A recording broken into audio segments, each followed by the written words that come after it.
Steelers Nation, welcome to episode 43 of the Steeler Culture Podcast. We are the SteelTwins, and we got some confirmed news of some interviews that the Steelers have gone through for their vacant offensive coordinator position. The search continues, and thankfully we finally got two confirmed names that did interview with the Steelers this week for that position, man. As you guys know, which was reported earlier this week, they requested an interview with the Rams passing game coordinator, Zack Robinson, and there was a report or rumors, or there was mention from Peter King, who was on 93.7 The Fan, where he mentioned that the Steelers will talk to and potentially interview Cliff Kingsbury. That seems to be a blank rumor in the air. There's been no other reports or sources that have confirmed that. They have not interviewed Cliff Kingsbury, but there is a confirmed report that they are interested, and they have requested an interview for Zack Robinson. That has not been the case yet. They have not interviewed him yet.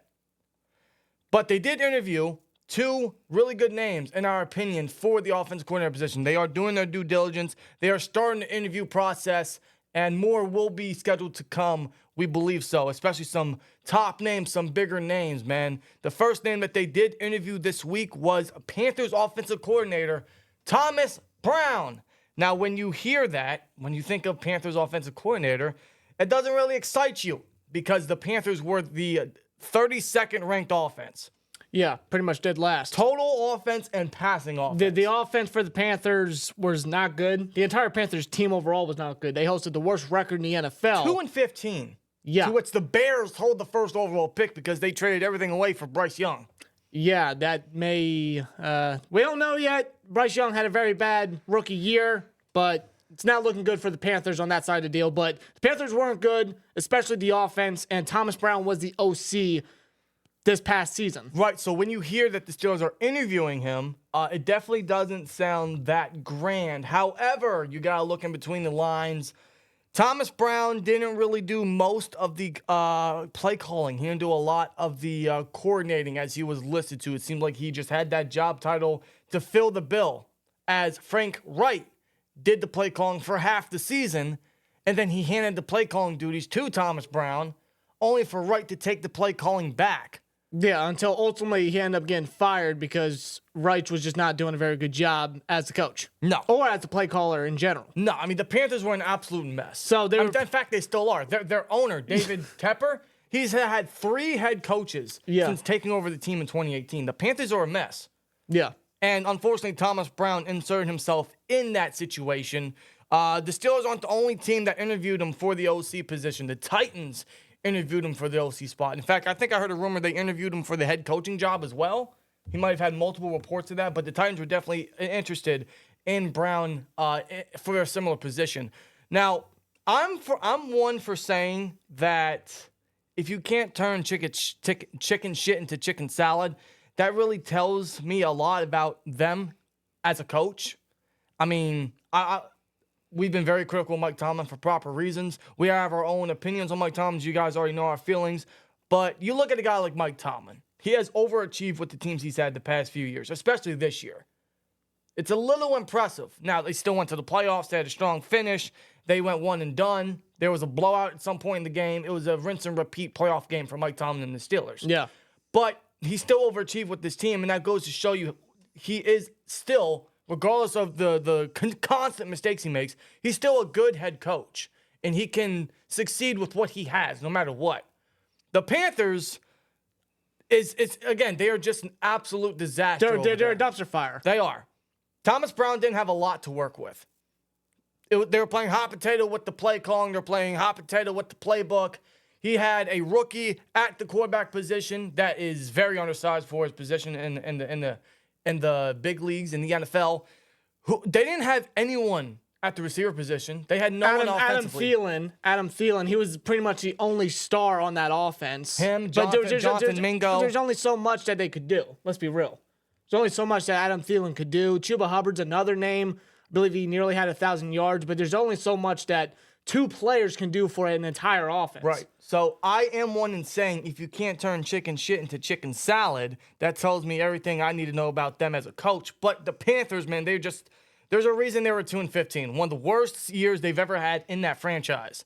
They have had a massive downfall, and there's not really a lot of reason to see any improvement from them in the coming years. Thomas Brown was part of a terrible situation. Now, I will admit, if he goes to the Steelers, he won't have that much greater of a situation at the quarterback position. He will have an immense amount of targets to definitely incorporate into his offense. He'll have some of the best targets you could ask for in an offense. The run game, the targets, Pickens, Deontay. Yeah.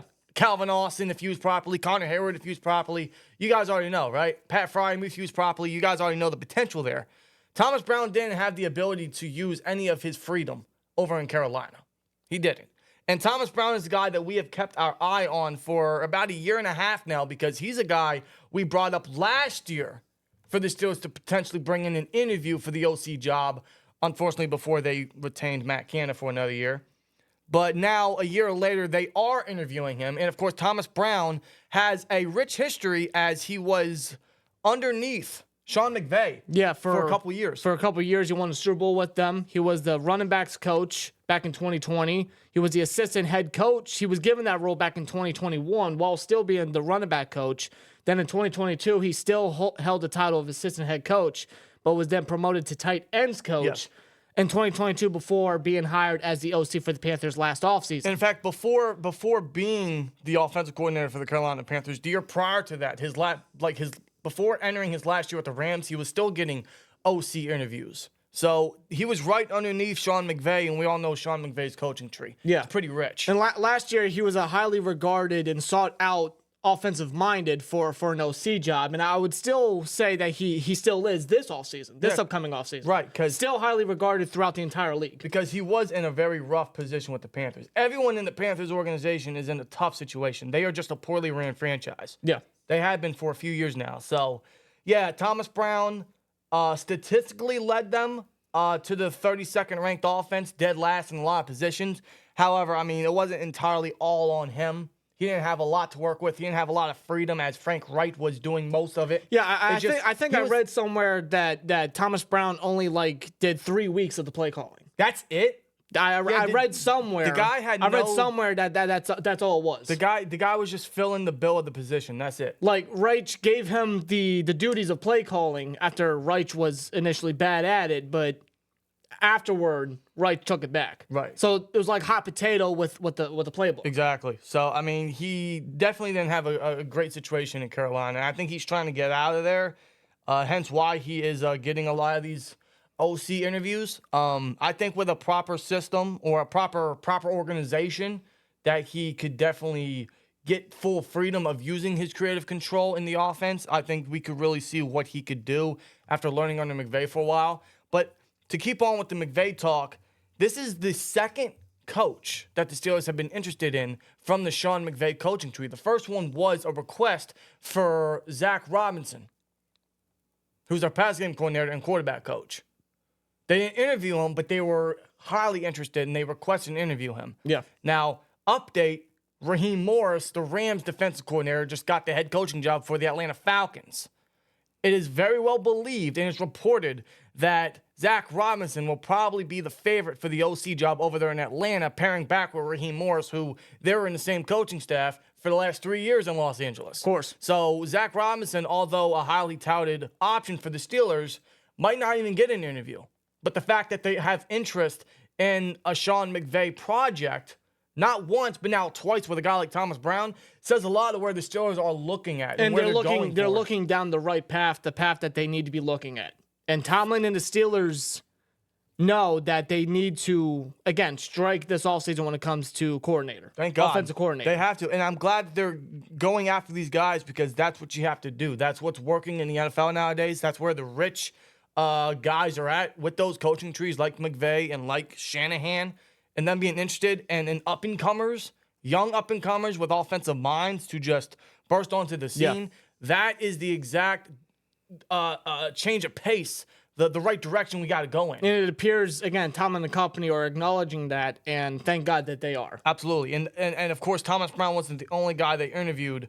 They interviewed Jerrod Johnson, who is the Texans quarterback coach, who has been under, of course, some members from Kyle Shanahan's coaching tree. He was right underneath Bobby Slowick, the offensive coordinator for the Texans, who was the pass game coordinator for the Niners before jumping to the Texans, as well as DeMeco Ryans, who was obviously the defensive coordinator for Kyle Shanahan's 49ers. So you see the connection there. But to go on with a continued connection, he was also the assistant quarterback coach for the Minnesota Vikings the year prior, who was underneath Kevin O'Connell, who was underneath Sean McVay. Yeah.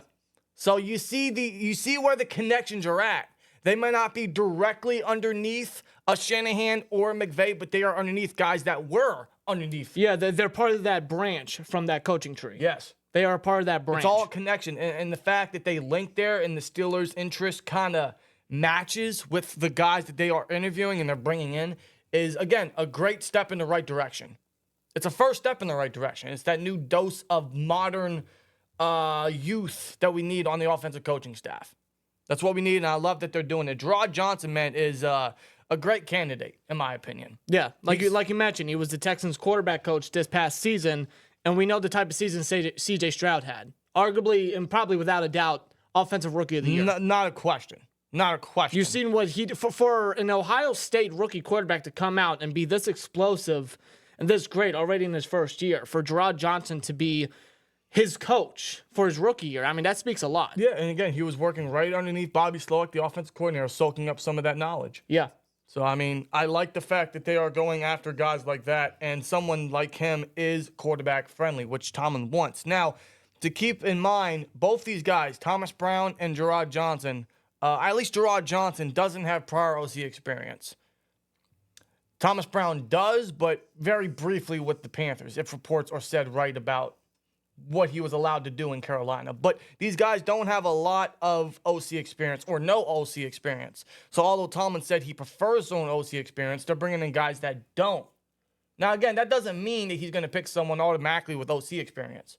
But the fact that they're looking at guys that were still working under the quarterback situation or quarterback coach position or even the offensive coordinator position, it kind of charts off what Tomlin is looking for in his next offensive coordinator. Yeah. Also, you pair in the Shanahan and McVay connections and what their successes were under their systems. I mean, these are really two really good candidates in my opinion.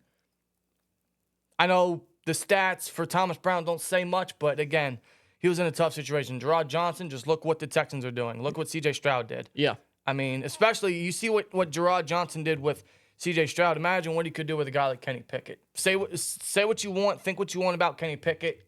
We already don't think he's the future, but the Steelers think differently, unfortunately, for some reason. And you see who the Steelers are looking to acquire and bring in to interview and potentially hire as the OC is people that can help out the quarterback, that are quarterback friendly. That's something that Tomlin was vocal about. That's something that Tomlin is looking for because although he's confident in Kenny, and Kenny's the quarterback one heading into the upcoming quarterback competition that's supposedly happening, Tomlin still needs somebody to bring in to aid Kenny Pickett if he wants Kenny and the first-round pedigree that Kenny has to really work out. Right. So he's trying to make sure he gets the right guy and the proper guy that's quarterback-friendly to aid in Pickett for Pickett to bring out the full potential that Kenny possibly still has.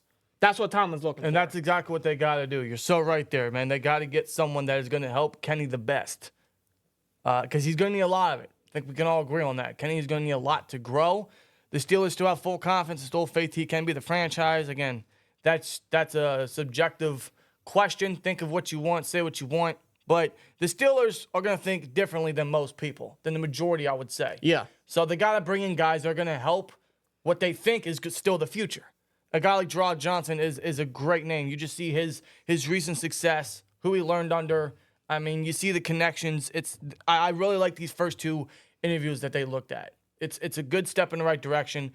I'm very interested to see who else they bring in. Now, these are the only two interviews they did this week, but as the week goes on, you see more news, more interviews, more names that are popping up. And I would imagine as the weeks go on, as the playoffs continue, as teams become eliminated, more of those names that are in the playoffs will be part of the Steelers' interest list and the Steelers' wish list for the OC interviews. One of them could still be Clint Kubiak. That's what I'm really hoping. You know, my eye's still on Clint Kubiak. All of us are. Yeah, you already know he's getting A ton. requests for interviews for OC. I believe one of them was the Saints.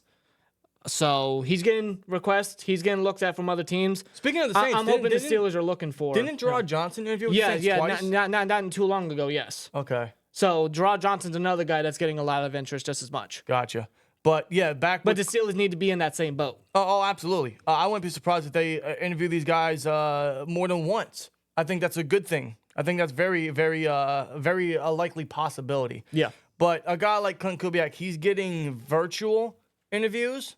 The Steelers will probably prefer to have an in-person interview, and they can't do that as Clint Kubiak's still on the road preparing as the Niners are in the NFC Championship game versus the Lions. Yeah. So once that's up, once that's all finished, maybe they could be part of that Clint Kubiak little pool that they're trying to get in to try to pull a Clint Kubiak to their coaching staff, which I think all of us agree that is at the top of our list right now. But such other quarterbacks that are still, or such other coaches that are still in the playoffs, they can't bring them in yet, as obviously they're still vouching for a championship. Yeah. But once those teams are eliminated or when those seasons are up, you can imagine the Steelers are going to bring such guys in for interviews. So I would imagine that will be on the news report in the next coming week or weeks as we advance closer to the end of this season. But so far, the Steelers, man, they're interested in Zack Robinson. No interview yet, but they're interested. They requested an interview. They interviewed Thomas Brown, and they interviewed Jerrod Johnson. They all got some sort of connection to the McVay or Shanahan coaching tree, which is a good thing. We can all vouch that we want someone from that type of room where either they were under it themselves or they were under certain guys that were under it, and they've learned and they've soaked up some knowledge from those guys, which is a good thing. And they're looking at young up-and-comers. They're not looking at some of these in-house guys. They're not looking at some of these guys that haven't been in the league like we all feared. They haven't looked at some of these guys that aren't even getting interviews from other teams like they did with Fickner or Canada. They got no other interviews except from the Steelers. In-house promotions. These other guys, they're getting interviews from multiple teams, which that's exactly where the Steelers need to be at. They need to be in that pool. They need to be in that circle of, hey, these guys are getting interviews from these other squads. Let's get in there. Let's see if we can pry them to our team and our organization. Let's see if they want to work under Mike Tomlin, see what he can do with Kenny Pickett and with our targets, what they could bring to our offense, right? That's a good thing. So if you want some praise for the Steelers, yes, they're going after young up-and-comers. They're going after guys that are getting multiple interviews from other teams, and they're taking a step in the right direction. And that's great to see. That's good to hear. This is all we ask for. It's just a matter if the Steelers can pull the trigger on the right one, as more interviews are still expected to come. So far, so good on the Steelers OC search. Let's just hope they continue to bring some positive and bring in some good names for the job. And who knows, maybe we see some unexpected guys. That'll be interesting to see who they add to the poll. But yeah, for sure. So far, Thomas Brown and Jerrod Johnson. Let us know what you guys think about that in the comments below. That's not the only coaching news that we got this week. The other coaching news we have is the extension of Terrell Austin, or the upcoming extension of Terrell Austin. According to Jeremy Fowler, the Steelers are working on a new 2-year contract, a new 2-year agreement to extend defensive coordinator Terrell Austin and keep him around as the Steelers defensive coordinator. Now, there is a lot of mixed up and down feelings about this. Yeah.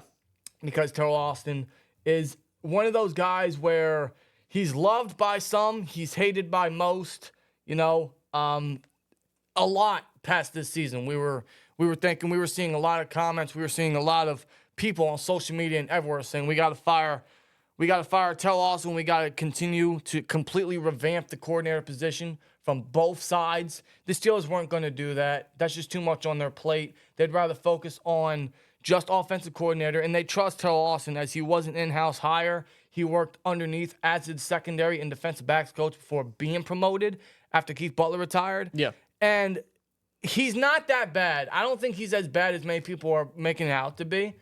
I also don't think he's that great either. But with this news, I gotta say, man, I don't hate it. I'm perfectly fine with it. It's what I expected from the Steelers, and I'm right there with you. I don't entirely hate it. I'm okay with it. Well, frankly, I don't know if there's any other greater option out there. See, the OC jobs, there's plenty of options out there. I can't say the same for the DC jobs. Right. You know what I mean? Right. So I don't think the Steelers I don't think they were gonna want to be able to have to focus on both OC and DC. They trust Teryl Austin enough, and yes, to give him praise, which is what everyone's been saying, and it is a true factual statement. He went through too many injuries in the back end of his defense. The secondary, the safety position, the linebacker position, middle linebacker position to be exact. I mean, he went through so many new faces that honestly is just, it's a tough task for a lot of teams. It's a tough task for a defensive coordinator to bring in 6, 7 different starting inside linebackers because of injuries, and the same thing for safety. And yes, they still were a top 10 team in scoring defense allowed. Yeah. They were still arguably a top 10 defense altogether. Now, yes, the defense still has multiple issues that have been reoccurring for years. And that's even dating back to the Keith Butler days when he was our defensive coordinator for all those years. And I think that's more so associated with Mike Tomlin. Terrell Austin definitely has his fingerprints in the defense as he's a defensive coordinator. Especially in the secondary, because again, you mentioned he was the secondary coach. And when he held that position, he actually benefited the players in the secondary. Like, they actually started playing really well and getting more turnovers and interceptions compared to previous years of the Steelers defense. Oh, absolutely. I mean, his development of some of our secondary guys was some of the best we've seen in many years. Yeah. Like, compared to the mid-2010 era to when he came in, it was night and day. So to give him the flowers, absolutely. And since being DC, he has kept our defense within the top 10 ranking, despite all the injuries, which we continue to suffer from all the time. But I do think Mike Tomlin has his fingerprints all over the defense, as that was confirmed by Keith Butler when he retired. And our most common reoccurrences, our most common errors on defense remain the same for years now. And I think that's mostly because of Tomlin's scheme and what he has been scheming up and what he's been orchestrating on the defense, which is obviously linebackers on receivers, which is allowing massive points, top points to top offenses specifically. Yeah. I mean, let's be honest. Just think about it. Any top offense that we go up against, the defense has not had a good resume. They have allowed top points. Most of it's been blown out. And we know our offense and our offensive scheme was not created. It was not allowed. It was not even supposed to come back from big deficits. Yeah. Our defense just can't stick with top offenses. No. And that's been exposed time and time again, especially this past season. And our blown coverage in the secondary, especially in the middle of the field. And the miscommunication issues just left and right is still a common error. Yeah. So, yes, Teryl Austin, despite all the injuries and what he went through, still held his defense to a decent ranking this year. But there are still common reoccurrences on our defense, which we do fear will still happen. I do expect it to still happen. And I associate it's every year with it. And I associate that mostly with Mike Tomlin and what he's been creating, what he's been allowing for the defense. However, if the Steelers are able to hit home with some of their serious needs, especially in the secondary, perhaps that can be kind of limited. That can be a little eliminated to the defense. We can see less of that. Yeah. I mean, just look back at a couple years ago when our secondary was stacked. Our linebacker room was still suffering because of the loss of Sagier, and there's still been a revolving door of inside linebackers. We haven't really found that true replacement. Last year, we kind of did until the injuries hit. Mm-hmm. But especially when our secondary, when Minka first came about, when our secondary was stacked, and a guy like Cam Sutton had to be a dime package player because of how stacked our secondary was. I mean, we didn't really see much of what we were seeing this past year, where we're allowing massive yardage to some of these big receivers or breakout games for some of these receivers like an Ayuk or like a Nico Collins and guys like that, right? So if we are able to fix some of the holes on defense, like a cornerback 2 opposite Joey Porter Jr., like a true strong safety opposite Minka, and especially a slot corner, because that is schematically very important to our secondary, that will in fact help Minka out a lot because he can actually play the back end at free safety. Yeah. So if we can fix that primarily, that could really help limit our fears in our defense. And that's what the Steelers got to hit home with. So we're hoping they can definitely fill those holes, fill those gaps, and Terrell Austin will be sticking around. But I don't think he's as bad as many people put out to be, but I don't think he's that great either. But he's done a decent job his last 2 years as DC. I can't really be too negative on this news. I can't really be too negative on Terrell Austin, at least not yet. Not yet. A part of me doesn't have a great feeling about this, but, I mean, we do got a lot of great players on defense. And I think we're only going to add. Yeah, I sure as hell hope so. Yeah. I really do. They fixed those holes. They fixed those positions, based off the injuries that we sustained, like you stated, on what they were still able to do, even with pretty much players that were off the couch and came out of retirement. Yeah. You get studs, you get guys that can stay in there, that can stick in there and fill those holes, fill those gaps, then we're looking at a really positive looking defense right there, especially if the offense can produce with who they can bring in at OC. Absolutely. Get some pressure off the defense, get some of the weight off their shoulders, and keep them off the freaking field, for God's sake. Then we're probably looking at something special. That is where a proper offensive coordinator is going to have to come in, and that's going to help our defense out a lot. And that'll actually help limit some of the injuries on our defense. So think about that. As well as, obviously, we're going to need a new strength and conditioning coach. We are.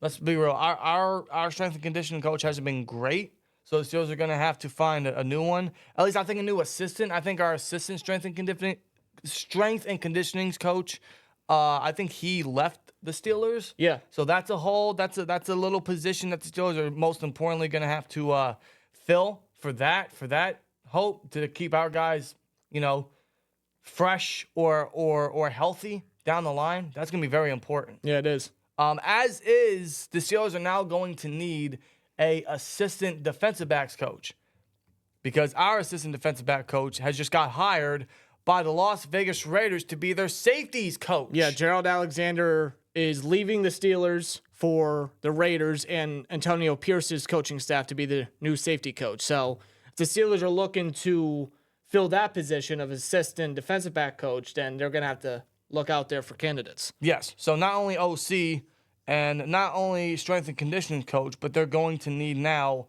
a new assistant defensive backs coach, which I think will come in big for sure. I don't know exactly who they could bring in. They could bring in a former player. They could bring in someone with years of experience.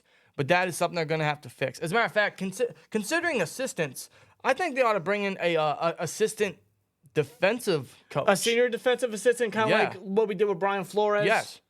That I'm all for. Well, I think it's actually necessary. Well, think about it. They brought in Brian Flores as a senior defensive assistant.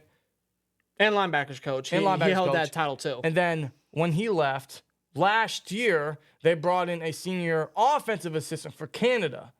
So you consider the last 2 years, they have brought in senior assistants for defense and offensive schemes and coaching. Yep. So perhaps they could do the same this year. So the fact that they've been doing that the last 2 years on the defense and offensive side, maybe that could lead their way in bringing in someone for that position to help out, like a Teryl Austin. Well, think about it. Teryl Austin is a secondary guy. Maybe he can focus on the secondary, and we can bring in someone to focus on the linebackers and defensive line, the front seven mostly. Actually, if you think about it, man, now we're talking about it. Teryl Austin's first year as a defensive coordinator, he really only had to worry about the secondary. Yeah, which is why Minkah. You look at it this way. Look at Minkah most importantly. In 2021. I think it was 2021.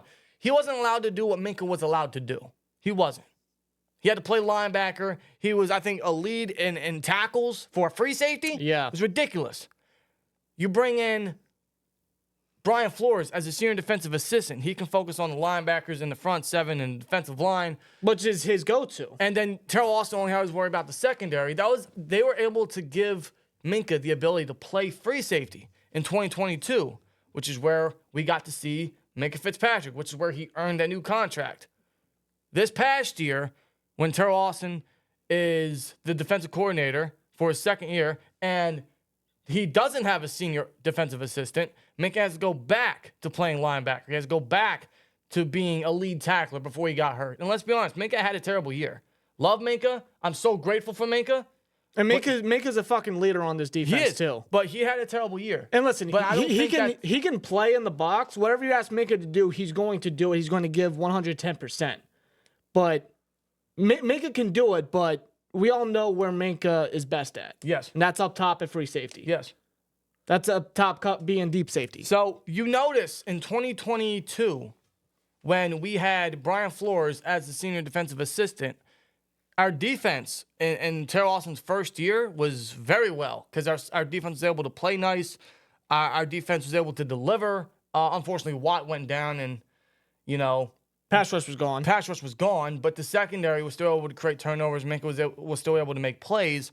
But you look at that compared to what we saw this past season. A senior defensive assistant is very important because it will really help Terrell Austin scheme up the defense and scheme up his players to perform to the best of their ability and scheme them up where they can succeed the most. So bringing in a defensive assistant isn't a bad idea at all. And one guy that comes off the top of my head who's still available is Mike Vrabel. Mike Vrabel is out there. He has a great resume as a defensive coach when he was the Texans defensive coordinator. I believe he was initially a linebackers coach too. That's how he first started. Yeah. And at the moment, there's 2 remaining head coach openings. That's the Commanders and that's the Seahawks. If he does not become a head coach of either one of those teams. Well, you also consider Belichick is free. What does that mean? Where you going there? Well, I'm just saying maybe people will pick Belichick over Vrabel.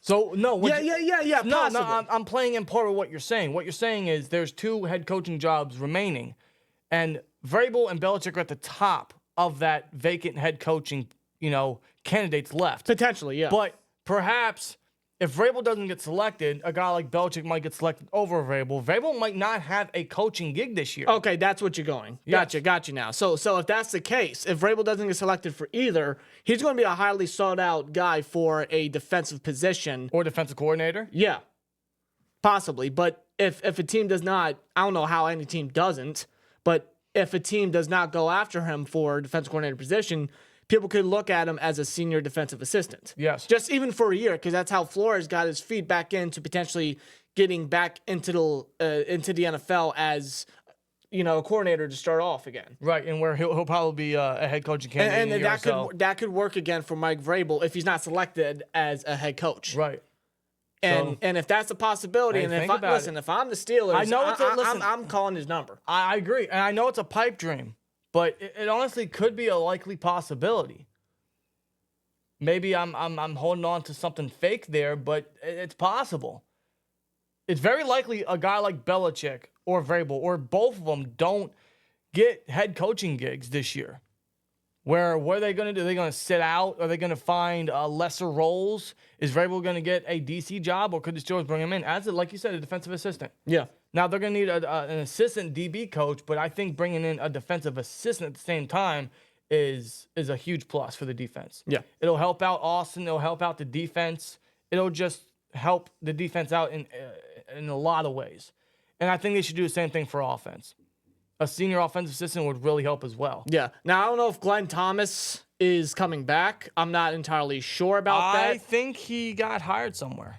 Did he? I didn't hear anything about Glenn Thomas. Glenn Thomas, I don't think he's coming back. Honestly, I wouldn't bring him back. I honestly start fresh. Nebraska hired him as a quarterback coach. Okay, well then there you go. Glenn Thomas is gone, so we don't have an offensive assistant. So just as much as senior defensive assistant, I look for a senior offensive assistant, or just an offensive assistant in general. Yes. Just bring somebody in with solid knowledge that can be able to aid the OC, that could aid Kenny, that could aid this entire offense. Yeah, because they surely need it. Because we're revamping that entire scheme and playbook. So we're going to need to bring in as many new faces as we can on that side because it's been torture to watch that offense for too many years. Yeah. So bring in as many names. And I think an offensive assistant, defensive assistant, or any assistant in general is a huge plus for any team. I think that should honestly be a thing every single year. That should be a hire every single year. You bring in someone to be an assistant for whatever position, and that's going to go leaps and bounds. And honestly, that guy could potentially fill a role in the franchise for a better role, a promotion, an upgrade, or a different position down the line. I mean, bringing in an assistant is such an underrated aspect to the coaching staff. Yeah. And for the defense, I think it's a must. I love the Mike Vrabel situation or the option there. It's a pipe dream, but could be likely. And I think still should do it for the offensive side of the field as well. Hey, I'm just throwing it out there. Yeah. I'm just throwing it out there. And because we got to mention it, regarding the assistant defensive backs coach role that they're going to have to fill now, what's his name? Mark Caboli. He did mention on Twitter that if the Steelers want to bring in someone, they could bring in former Steeler Mike Mitchell, who is the assistant DB coach for the Colts. Yeah, the past 2 years. And he's worked with guys like Kenny Moore, who's a free agent, wink, wink, Nick Cross, Julian Blackman. He's worked with certain guys, Juju Brents this year. Yeah. He's worked with certain young guys. He's worked with a lot of youth. And that secondary in the Colts has been pretty decent. So perhaps maybe the Steelers want to bring him in as a lateral position for their vacant assistant DB coach role. I mean, I don't know any other options out there. If you guys have any other options, please let us know in the comments. Love to hear you guys' opinions on that. But Mike Mitchell as a coach, I wouldn't hate it. I didn't like him as a player. He was a massive liability. Yeah, listen, I'd be more than welcome to bringing him in as a coach. Me and Dan were not big fans of him as a player, but him as vocal as he was in the locker room. And he has a lot of knowledge and a great relationship with Mike Tomlin. Yes, he does. And with how vocal he is about the league and about, players, and I'm sure he's that way as a coach. I'm sure he's been that way as a coach for the Colts. And bringing that to the Steelers with how vocal and passionate he is about the sport and about being great and about when he was a Steeler as a player, I felt like he was one of those players that when he first came in, he immediately adapted the Steeler way. Like, he loved being a Pittsburgh Steeler. His play wasn't consistent enough. He sure as hell didn't play like it. He didn't play like it. But he was very vocal and passionate about it. And I feel like bringing that to the locker room and the coaching staff, I'd be more than welcome about it. I would as well. And he even replied to Kaboli's tweet and said it would be an honor and a massive privilege. So just got to throw the name out there. It was talked about in the feed, in the thread over there on X, on Mark Kaboli's X. He brought it up. And it's not a bad option. I don't know who else they could bring in for that position, but it's one that Steelers are going to have to fill. And regarding that and the defensive assistant, I think they ought to fill that as well. So that's all it for the coaching this week so far. So Zack Robinson still an interest and a request for the Steelers. No interview yet. Probably won't even get one because he's a top candidate for Atlanta. But the Cliff Kingsbury news is apparently just a rumor in the air. No news on that. Probably even won't be. Now, there's a realistic possibility. There hasn't been smoke to that fire just yet. They interviewed Thomas Brown. They interviewed Jerrod Johnson. Again, two really solid options with a lot of knowledge. They've been under a lot of success. I mean, can't really hate those interviews whatsoever. We'll see who else they bring in. Terrell Austin's brought back for a 2-year contract, or they're working on that. Pretty solid, but he could definitely use some assistant help for the defense. I mean, that'd really help a lot to go leaps and bounds for a lot of our players and for Austin. So that's all that for the coaching this week, man. As we continue to go through this offseason, the early stages of the offseason and the OC search, more names, more news should be coming out, especially with some of these playoff teams, their season ending during Championship Sunday. And with those ending, the Steelers will probably be one of the many teams involved in a lot of those coaches for possible OC candidates. So we'll see who they want to bring in, who they want to interview. But they're going through their interviews so far. We got some news. We got some interviews. That's all we wanted so far. Some solid names, and hopefully these names get better and they bring in the proper guys and they continue to nail on what they want to get for their next offensive coordinator position because it is a must for sure. So let us know your guys' thoughts down below, man. How you guys feel about these interviews? How you feel about Terrell Austin's extension or his on-working extension? How do you guys feel about potentially bringing in a defensive or offensive assistant? Any names you guys got, please let us know in the comments below. Love to hear you guys' options and opinions. Otherwise, thanks for tuning in for episode 43 of the Steeler Culture Podcast. Here we go, Steelers. And the OC search is just beginning. More news should be coming out. It'll be very entertaining to see who they bring in. See you guys in the next one. And as always, like, comment, subscribe, and we'll see you later. Peace!